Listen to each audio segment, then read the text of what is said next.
नमस्ते दोस्तों। दिव्यज्योत एकेडमी पे आपका स्वागत है। क्या एक ही मार्क्स दो अलग अलग कहानियां बता सकते हैं? स्क्रीन पर देखिए, स्टूडेंट ए का स्कोर 30 से बढ़कर 80 हुआ, जानी मैसिव ग्रोथ। वहीं स्टूडेंट बी पहले भी 80 पर था और अब भी 80 पर, जानी नो इम्प्रूवमेंट। क्या दोनों को एक ही तरह से जज करना सही होगा?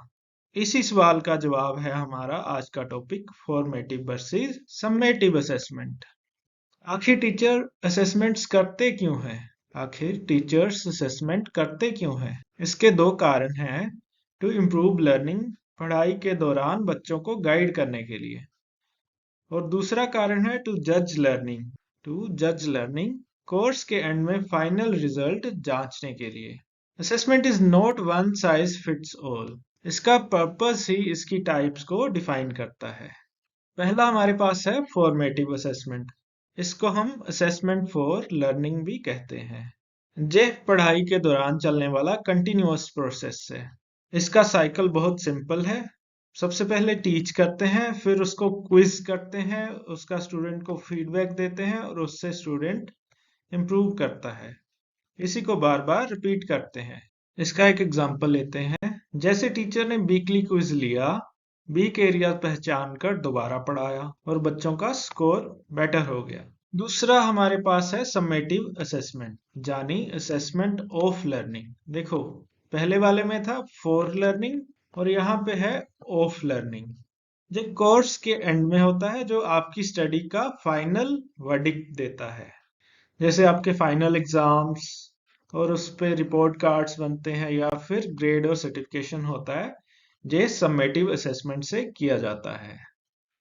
इसे इस ड्राइविंग एग्जाम्पल से समझिए। ड्राइविंग सीखते समय इंस्ट्रक्टर का गलतियां सुधारना, प्रैक्टिस कराना, इसको हम फॉर्मेटिव असेसमेंट कह सकते हैं, जिसमें इंस्ट्रक्टर हमारी गलतियां सुधारता है, हमें बार बार प्रैक्टिस करवाता है, क्योंकि इसका गोल होता है इम्प्रूवमेंट करना। लेकिन जब हम लाइसेंस लेने जाते हैं, लाइसेंस पाने के लिए दिया जाने वाला फाइनल टेस्ट, जिसमें पास और फेल होते हैं, पास हो गए तो लाइसेंस बन जाता है, फेल हो गए तो लाइसेंस नहीं मिलता है। ऐसे टेस्ट जिसमें हमें फाइनल रिजल्ट मिलता है, उसको हम समेटिव असेसमेंट कहते हैं। दोनों का अंतर एक नजर में देखिए।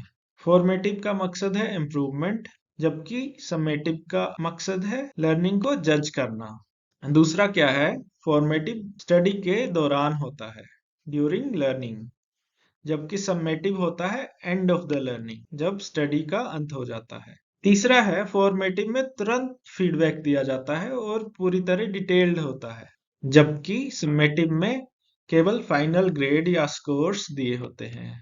फॉर्मेटिव की एग्जांपल्स हो सकती हैं, जैसे क्लास में क्विज़ेस होते हैं, क्लास टेस्ट होते हैं। इसका मेन मकसद होता है कि बच्चों का पता करना कितना सीख गए हैं और कितना और सीखना अभी बाकी है। जबकि समेटिव एग्जाम्स में हमारा मकसद होता है फाइनल रिजल्ट चेक करना, बोर्ड एग्जाम्स हो गए जैसे। और इसकी खास बात यह है कि फॉर्मेटिव असेसमेंट में बच्चों पे स्ट्रेस बहुत कम होता है, क्योंकि हम रेगुलरली करते हैं और बिना किसी बर्डन से करते हैं, और समेटिव में स्ट्रेस लेवल हाई होता है। आज का UGC net challenge. A teacher conducts weekly quizzes and gives feedback to students. What type of assessment is this? जानी, एक टीचर वीकली क्विजेज लेता है और स्टूडेंट्स को फीडबैक देता है। ये किस तरह की असेसमेंट है?